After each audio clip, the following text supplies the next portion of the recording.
नमस्ते जी। 9वीं श्रव्य कणिका दयानंद दिवाकर, लेखक आदित्य मुनि जी, वानप्रस्थ। ब्रह्मचारी शुद्ध चैतन्य जी अहमदाबाद पहुंचे हैं। खड्गधारेश्वर बाबा से शुद्ध चैतन्य को योग विद्या के संबंध में बहुत से ग्रंथों का परिचय मिला था, जिसके लिए वह उनका सदैव कृतज्ञ बना रहा, लेकिन वह वहां अधिक दिनों तक नहीं रह सका। एक दिन बाबा जी उनको योग विद्या की साधना का प्रथम पाठ सिखाने के लिए अति सवेरे साबरमती नदी के किनारे ले गए और उसके हाथ में सिद्धि नाम की वस्तु खाने के लिए दी। पूछने पर पता चला कि यह मंत्र से शुद्ध की हुई भांग ही सिद्धि है। तब शुद्ध चैतन्य के सिर पर तो मानो वज्रपात ही हो गया, इसलिए वह वहां से भाग खड़ा हुआ। तभी बाबा जी भी उसके पीछे पीछे दौड़ने लगे। एक राज कर्मचारी ने उसे पकड़ लिया और थाने में बंद कर दिया। बाबा जी पहले ही वहां से भाग गए थे। शुद्ध चैतन्य की सब बातें सुनकर थानेदार को उस पर दया आ गई और ऐसे बाबाओं से दूर रहकर बड़ौदा जाने की उसे सलाह दी, क्योंकि वहां अच्छे अच्छे मठ थे। अतः उसने उन्हें तथास्तु कहकर बड़ौदा की राह पकड़ी। अब बड़ौदा में क्या होता है, आगे सुनते हैं। अहमदाबाद से शुद्ध चैतन्य बड़ौदा आया। मार्ग में वह किसी भी गृहस्थ के घर में नहीं गया। मठ मंदिरों में जाने पर ही प्रसाद के नाम पर उसे भोजन मिलता रहा था। मार्ग में उसे 3 रुद्राक्ष और त्रिशूलधारी साधु मिल गए थे, जो देश भ्रमण की विद्या में बहुत प्रवीण थे। बड़ौदा पहुंचकर इन सब ने चैतन्य मठ में आश्रय लिया। चैतन्य मठ वेदांत प्रचार का प्रसिद्ध केंद्र था। उसके भोजन के लिए यहाँ अच्छा प्रबंध था।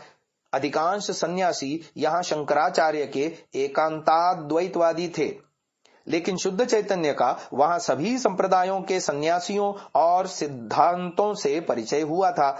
उसे वहां बहुत से गुरु मिले थे, जो सभी उसे पुत्र की दृष्टि से देखते थे। सभी ने उसे वेदांत के भिन्न भिन्न भाष्य पढ़ाए थे।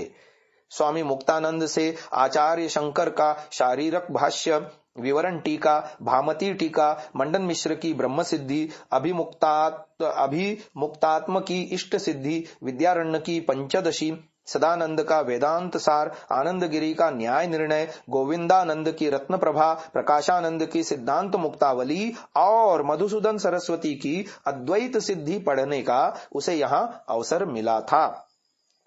स्वामी जीवानंद ने उसे वेदांत दर्शन पर भास्कराचार्य का भेदाभेद भाव, मध्वाचार्य का द्वैतवाद, वल्लभाचार्य का शुद्धाद्वैतवाद और कृष्ण चैतन्य का आचिंत भेदाभेद भाव पढ़ाए थे।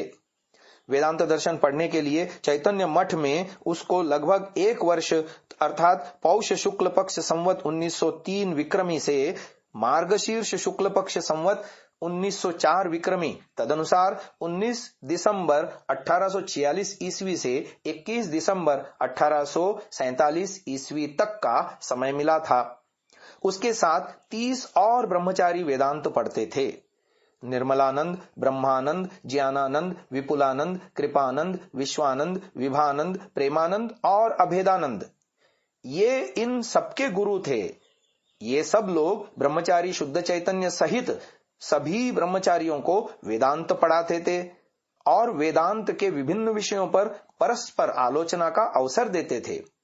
जीव और ब्रह्म के एकत्व पर ही अधिक आलोचना होती थी, जिससे शुद्ध चैतन्य को भी ऐसा निश्चय हो गया था कि मैं ब्रह्म हूं, अर्थात जीव ब्रह्म एक हैं। इसी समय गौरी देवी, काशी की रहने वाली एक साधु माता, हस्तलिखित आत्मकथा में यह प्रसंग कुछ इस प्रकार वर्णित हुआ है कि फिर वहीं बड़ौदे में एक बनारसी बाई वैरागी का स्थान बनारस का सुनकर उसकी काशी में जाके एक सच्चिदानंद परमांश से भेंट करके अनेक प्रकार की शास्त्र विषयक बातें हुई हैं। तो यही गौरी देवी, जो काशी की रहने वाली साधु माता, द्वारिका से वापस काशी जाती हुई चैतन्य मठ बड़ौदा में आई थीं। 3 दिन चैतन्य मठ में रहते हुए उसने वेदांत पर सभी ब्रह्मचारियों की आलोचना सुनी थी। वहां से जाते समय उसने सभी ब्रह्मचारियों से कहा था कि यहाँ बड़ौदा में वेदांत पर आलोचना नाम मात्र की ही होती है। मेरी काशी में तो वेदांत के दिग्गज पंडित हर महीने वेदांत पर आलोचना करते हैं। आगामी वार्षिक सभा में वहां भारत के विभिन्न प्रांतों से पंडित लोग और विभिन्न मठों के साधु सन्यासी लोग आएंगे, अतः उसे सुनने के लिए वहां पहुंचना चाहिए। तब दक्षिण मठ का ब्रह्मचारी शुद्ध चैतन्य अपने अन्य 3 साथी ब्रह्मचारियों उत्तर मठ के विभवानंद, पूर्व मठ के कृपा प्रकाश और पश्चिम मठ के भक्ति स्वरूप के साथ वाराणसी के लिए प्रस्थित हो गए। शुद्ध चैतन्य को बड़ौदा में किसी योग सिद्ध साधु पुरुष का संधान नहीं मिला था। वाराणसी में इसका संधान अवश्य मिलेगा। इस आशा से वह संभवतः पौष शुक्ल पक्ष संवत 1904 विक्रमी यानी जनवरी 1848 ईस्वी में किसी समय वाराणसी पहुंच गया था। अब आगे बात आती है काशी यानी वाराणसी में। वाराणसी आकर ये लोग दशाश्वमेध घाट के निकट साधु आवास में ठहरे थे।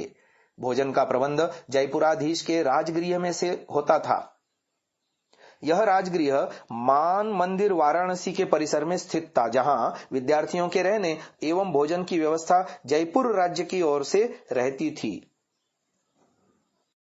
वेदांत विषय पर आलोचना भिन्न भिन्न स्थानों पर होती थी।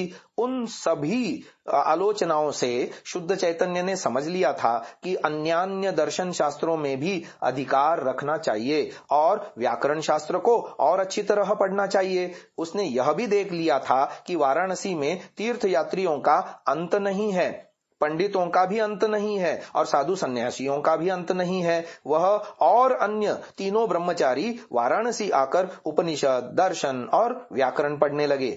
पंडित रामनिरंजन शास्त्री से वैशेषिक और न्याय, पंडित विश्वंभर तर्क रत्न से सांख्य और योग, पंडित हरप्रसाद विद्यारत्न से पूर्व मीमांसा और उत्तर मीमांसा तथा पंडित रासमोहन सिद्धांत वागीश से व्याकरण पढ़ने लगे। पंडित वर ज्वालादत्त शर्मा ने हमसे कहा था कि दयानंद ने काशी में रामनिरंजन शास्त्री से कुछ काल तक कौमुदी और न्याय शास्त्र पढ़ा था। ये देवेंद्रनाथ मुखोपाध्याय का बांग्ला दयानंद चरित्र का भाषानुवाद पृष्ठ संख्या 116 पर अंकित वाक्य हैं। बाद में अन्य 3 ब्रह्मचारी शुद्ध चैतन्य का साथ छोड़कर प्रयाग चले गए। शुद्ध चैतन्य अकेला ही वाराणसी में रहकर पंडितों से भिन्न भिन्न व्याकरण के पाठ पढ़ने लगा। पंडित निखिलेश शास्त्री से उसने कात्यायन का वार्तिक, पंडित रुद्रदेव विद्यालंकार से वाक्यपदीय, पंडित सोमदेव तर्करत्न से वामन और जयादित्य की काशिका, पंडित महादेव शास्त्री से जिनेन्द्र बुद्धि का न्यास, पंडित विमलेंदु काव्यनिधि से हरदत्त की पदमंजरी, पंडित शशिकांत भट्ट से रामचंद्र की प्रक्रिया कौमुदी और पंडित महावीर शर्मा बोपदेव का मुग्ध बोध पढ़ा था। व्याकरण को उसने 2-3 बार भिन्न भिन्न पंडितों से पढ़ा था। गृहस्थ पंडित लोग उसको स्नेह और श्रद्धा की दृष्टि से देखते थे। पंडित विमलेंदु काव्यनिधि और पंडित रामनिरंजन शास्त्री उसको दर्शन शास्त्र पढ़ाने के लिए बड़े ही उत्सुक थे। उसने इन दोनों से न्याय और वैशेषिक 2 बार तथा सांख्य और योग 3री बार पढ़ा था। काशी के बहुत से पंडित उससे शंका समाधान के लिए भी आते थे। वह पंडित हरदेव शास्त्री से मनस्तत्व के बारे में भी पाठ पढ़ा करता था।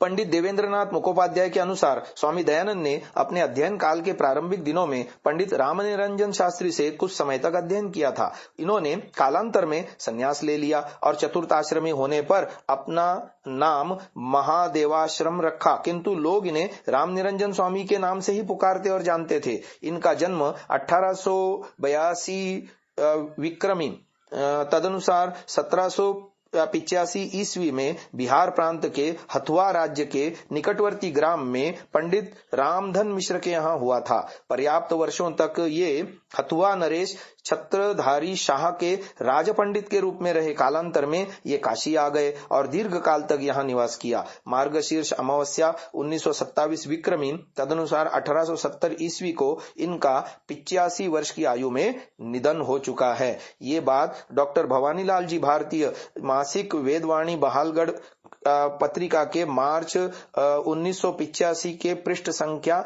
47 पर छपी हुई मिलती है। आज की इस चर्चा को यहीं विराम देते हैं।